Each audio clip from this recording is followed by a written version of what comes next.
विज्ञान भैरव क्या है? भैरव भैरवी संवाद क्या है?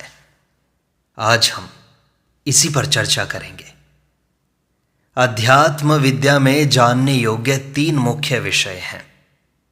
इस संपूर्ण दृश्य जगत का मूल तत्व क्या है?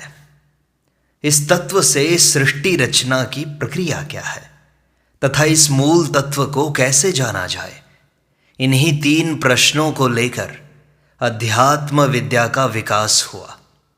किंतु भिन्न भिन्न समय में भिन्न भिन्न मनीषियों द्वारा इन पर विचार किए जाने के कारण इनमें भिन्न भिन्न मत सामने आए, जिससे कोई भी एक मत सर्वमान्य न हो सका तथा पाठकों में दुविधा बनी रही। ऐसी ही दुविधा भैरवी के मन में पैदा हुई, जिसने तंत्र के कई ग्रंथों का अध्ययन किया जिनमें भिन्न भिन्न बातें कही गई थी, जिससे वह सत्य असत्य का निर्णय नहीं कर पा रही थी कि इनमें कौन सा सही है। इसी के समाधान के लिए वह भगवान भैरव अर्थात भगवान शिव के सामने 8 विकल्प प्रस्तुत करती है कि इनमें आपका वास्तविक स्वरूप कौन सा है। इसे बताने की कृपा करें। इन्हीं 8 प्रश्नों के उत्तर में भगवान शिव ने सृष्टि के संपूर्ण रहस्य को प्रकट कर दिया। वह सब जान लेने के बाद उसने उस परम तत्व को जानने की विधि के विषय में प्रश्न किया कि उस परम तत्व को जाना कैसे जाए। तो उसके उत्तर में भगवान शिव ने 112 विधियों का वर्णन किया, जिसकी साधना करके कोई भी साधक उस परम तत्व को जान सकता है। यही ग्रंथ विज्ञान भैरव के नाम से प्रसिद्ध है। यह विज्ञान भैरव शैवागम का दुर्लभ ग्रंथ है। शैव मत के अनुयायियों के लिए यही एकमात्र प्रामाणिक ग्रंथ है।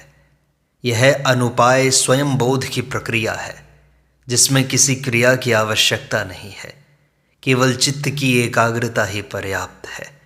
इस ज्ञान को भैरव भैरवी संवाद के रूप में दिया गया है। अब हम विज्ञान भैरव को प्रारंभ करते हैं। श्री भैरवी कहती हैं, श्रुतम देव मया सर्व रुद्रयामल संभवम त्रिक भेदम अशेषेण सारात् सार विभागशः अद्यापि न निवृत्तो में संशयः परमेश्वरः। अर्थात तंत्र शास्त्रों के उपदेष्टा भगवान शिव स्वयं भैरव स्वरूप हैं तथा भैरवी उन्हीं की शक्ति है जो उनसे भिन्न नहीं है, किंतु वह शिव की पराशक्ति से अनभिज्ञ है। उसने तंत्र शास्त्र के कई ग्रंथ पढ़े हैं, किंतु उसका संशय नहीं मिटा है। वह भगवान शिव की पराशक्ति को जानने की इच्छा से उनसे कई प्रश्न करती है, जिनके माध्यम से वह जानना चाहती है कि आपका वास्तविक स्वरूप क्या है तथा इस सृष्टि में आपकी भूमिका क्या है। यह सृष्टि आपसे भिन्न है अथवा अभिन्न है। यह आप ही का स्वरूप है अथवा आपकी शक्ति का स्वरूप है। तंत्र शास्त्रों में भगवान के 5 कार्य माने गए हैं: सृष्टि रचना, स्थिति और संहार करना तथा तिरोधान व अनुग्रह भी उसके कार्य माने गए हैं। इनमें तिरोधान के कारण यह जीव अपने वास्तविक स्वरूप को भूल जाता है, जिससे वह जन्म मृत्यु के फेर में पड़ जाता है। किंतु ईश्वर के अनुग्रह के कारण ही वह इस जन्म मृत्यु के चक्कर से छूटकर मुक्त हो जाता है। ईश्वर के इस अनुग्रह को ही तंत्र शास्त्र में शक्तिपात कहा गया है। शक्तिपात अर्थात जिस पर ईश्वर की कृपा दृष्टि हो, उसी की रुचि शास्त्रों के अध्ययन में होती है तथा उसी पर किसी सद्गुरु की कृपा होती है, जिससे वह शास्त्रों के अध्ययन तथा गुरु के ज्ञान उपदेश से अपने वास्तविक स्वरूप को जान लेता है, जिससे वह मुक्त हो जाता है। उस परम तत्व के ज्ञान के लिए तंत्र शास्त्र में अनुपाय पद्धति अर्थात सहज योग की बात कही गई है। कि बिना योगिक क्रिया के उसका ज्ञान नहीं होता तथा बिना ज्ञान के मुक्ति भी नहीं होती। भैरवी इसी अनुपाय पद्धति के विषय में जानना चाहती है, जिससे वह स्वयं परमात्मा स्वरूप में विलीन हो सके। इसके लिए भैरवी भगवान भैरव से कई प्रश्न पूछती है, जिनके समाधान में भगवान भैरव उसे 112 धारणाओं का वर्णन कर उसे संतुष्ट करते हैं, जिससे उसका संशय दूर हो जाता है तथा अपनी प्रसन्नता का वर्णन करते हुए वह शिव के साथ तन्मय हो जाती है। कोई भी साधक इसी विधि का यदि सफलतापूर्वक प्रयोग करे तो वह भी मुक्त हो सकता है। यह अनुपाय अर्थात सहज योग की विधि है। यह अनुपाय पद्धति है क्या? वेदांत तथा तंत्र की विधि अनुपाय की है। सृष्टि में जिसे परम तत्व, ईश्वर, ब्रह्म इत्यादि कहा गया है, वह एक चेतन शक्ति है जो शरीर में आत्म रूप है। उसे जान लेना ही सृष्टि के रहस्यों को जान लेना है।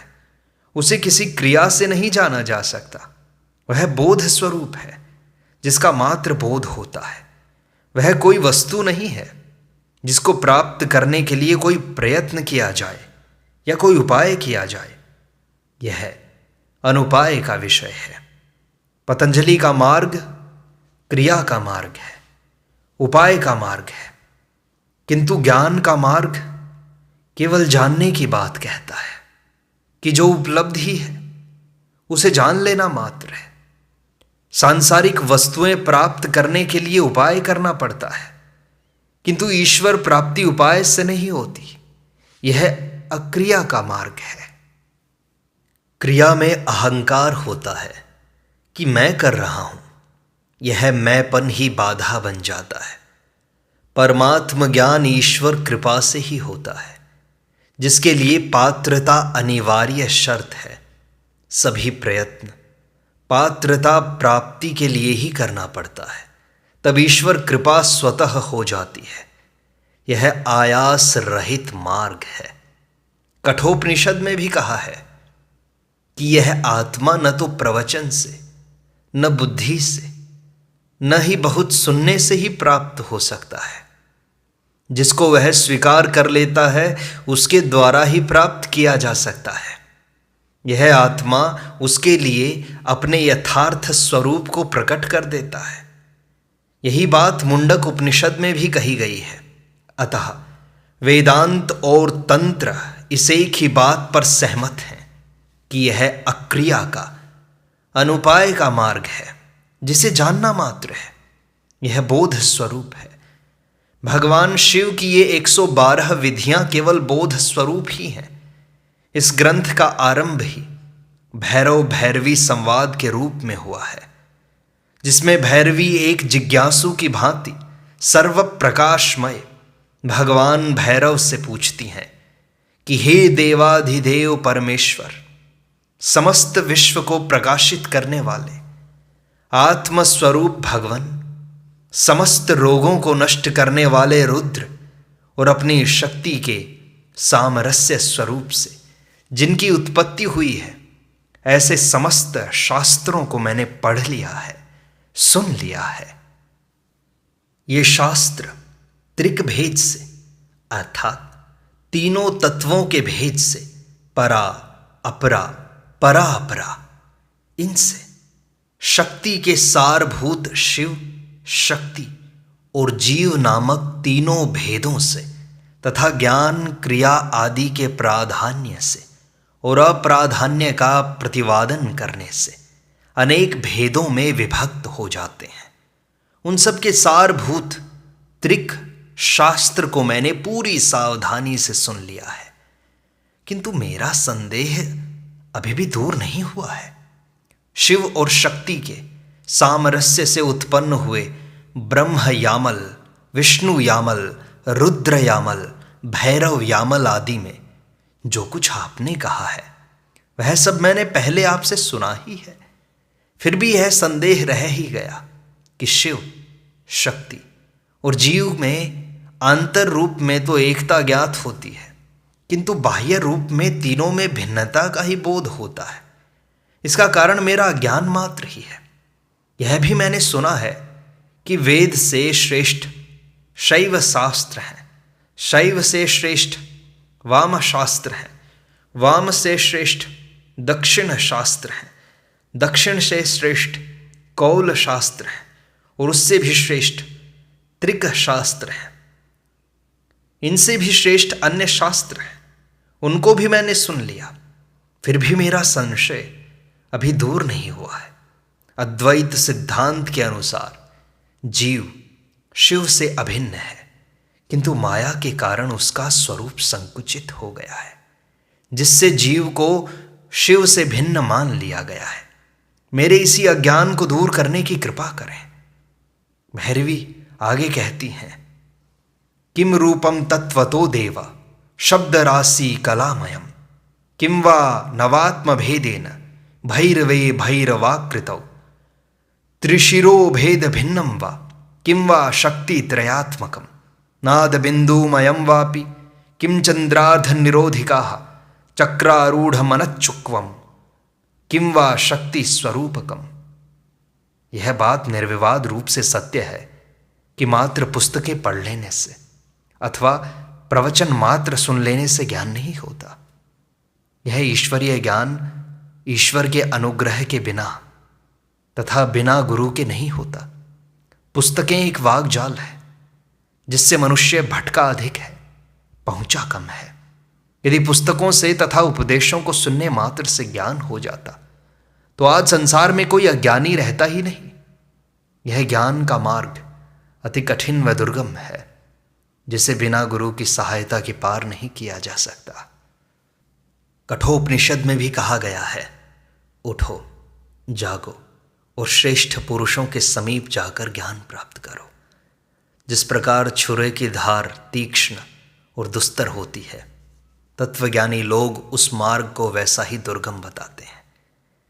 भैरवी ने भी भगवान भैरव से तंत्र के कई ग्रंथों को सुना, किंतु इन सबके सुनने से उसको कोई समाधान नहीं मिला।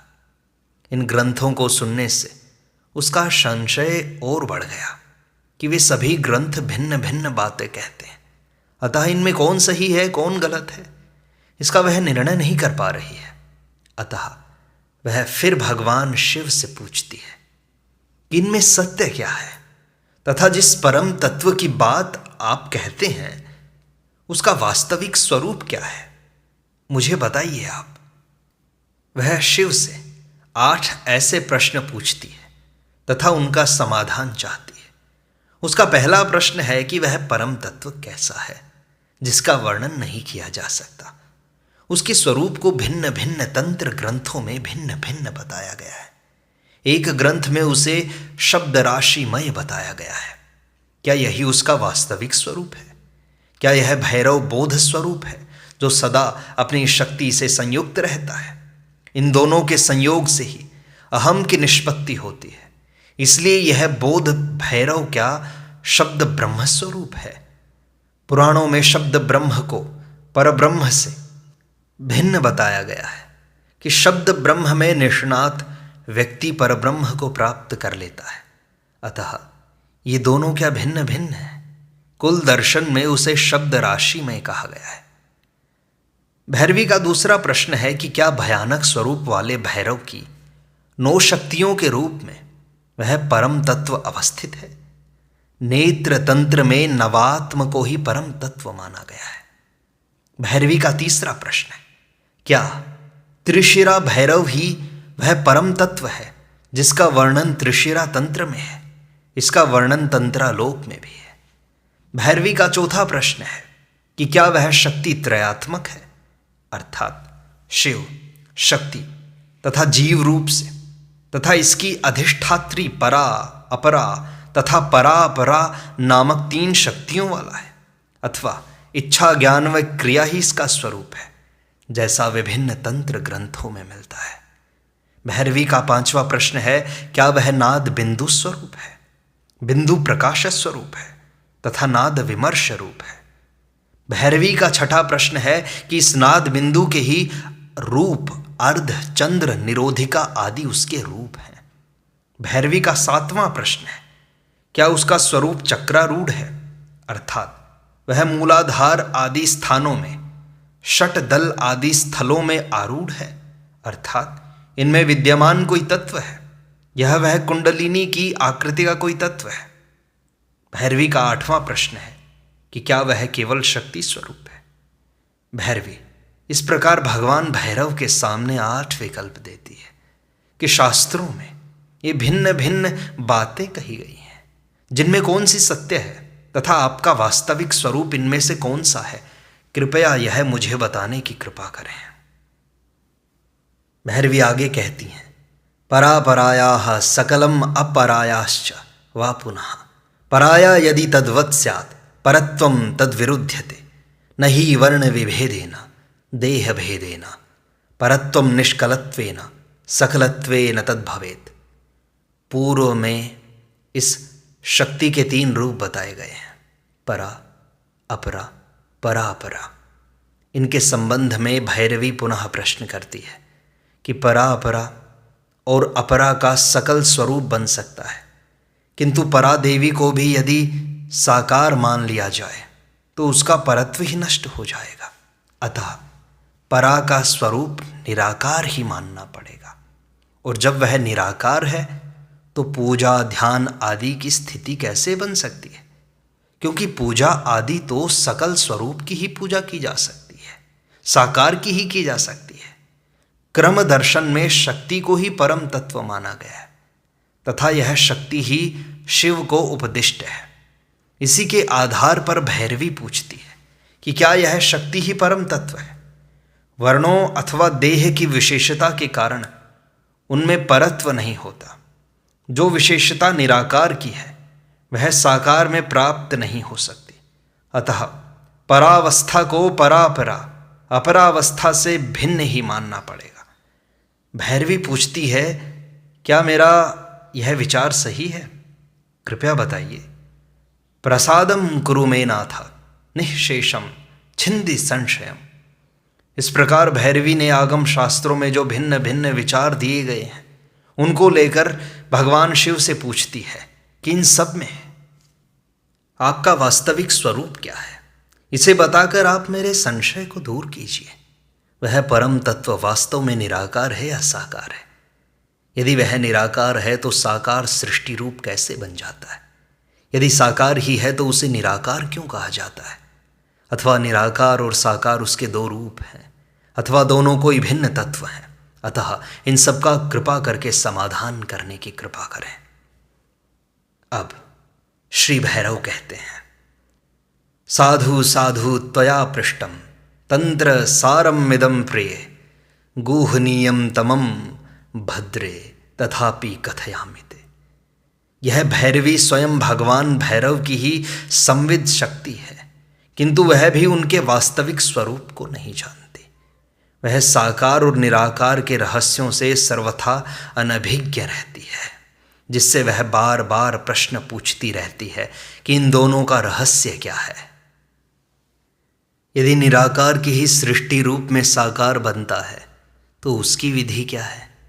यदि आरंभ में ही दोनों 2 भिन्न भिन्न शक्तियां हैं तो इन दोनों का संयोग किस प्रकार और किस कारण से होता है? वह परम तत्व चेतन स्वरूप है तथा जड़ स्वरूप है। इसमें से कौन सा सत्य है? यदि वह चेतन तत्व है तो जड़ सृष्टि की रचना के लिए क्या करता है? शिव और शक्ति 2 भिन्न तत्व हैं अथवा एक ही के 2 रूप मात्र हैं। ऐसे अनेक प्रश्न भैरवी ने भैरव से पूछे। इन प्रश्नों को सुनकर भगवान भैरव अति प्रसन्न हुए।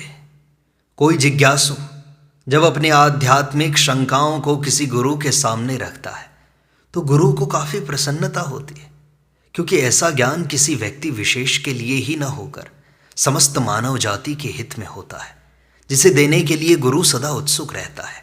किसी गूढ़ वह रहस्यमय ज्ञान को देने के लिए गुरु स्वयं योग्य शिष्य की तलाश में रहता है, जिसे वह ज्ञान दे सके। कृष्ण ने भी अर्जुन को ही इसका योग्य शिष्य व सुपात्र समझकर उसे गीता के रहस्य को प्रकट कर दिया था, जो किसी अयोग्य पात्र को नहीं दिया जा सकता था। ऐसा ही रहस्यमय ज्ञान भगवान भैरव ने भैरवी को देने के लिए उसे योग्य पात्र समझकर कहने लगे कि हे प्रिय, तू बड़ी प्रतिभा संपन्न है जो ऐसे प्रश्न पूछ रही है। सामान्य व्यक्ति ऐसे गूढ़ प्रश्न नहीं पूछ सकता। तू जिस प्रकार के प्रश्न पूछ रही है कि वे सब समस्त मानव जाति के लिए कल्याणकारी हैं तथा परमानंद की प्राप्ति के लिए, इस प्रकार के प्रश्न मुझे बहुत प्रिय हैं, जिनके लिए मैं बार बार तुझे साधुवाद देता हूँ। सब शास्त्रों में ही कही गई सारभूत बात यह अत्यंत गोपनीय है, वह रहस्यमय है, जिसे मैं तुम्हें इसलिए बता रहा हूँ कि तुम्हारे में इसको समझ सकने की व इसे आत्मसात करने की क्षमता है। इस रहस्य को बहुत छिपा कर रखना चाहिए तथा बिना योग्य पात्र को इसे नहीं देना चाहिए। इस पर विचार, ध्यान व मनन करते रहना चाहिए। समस्त तंत्र ग्रंथों का यही सार है जिसे मैं तुम्हें दे रहा हूँ। यह ज्ञान वेदों में भी उत्तम कोटि का है, इससे उच्च कोई ज्ञान नहीं है, ऐसा मान लेना चाहिए। इस प्रकार विज्ञान भैरव का यह भाग यहीं संपूर्णता को प्राप्त होता है। शेष अगले अंक में।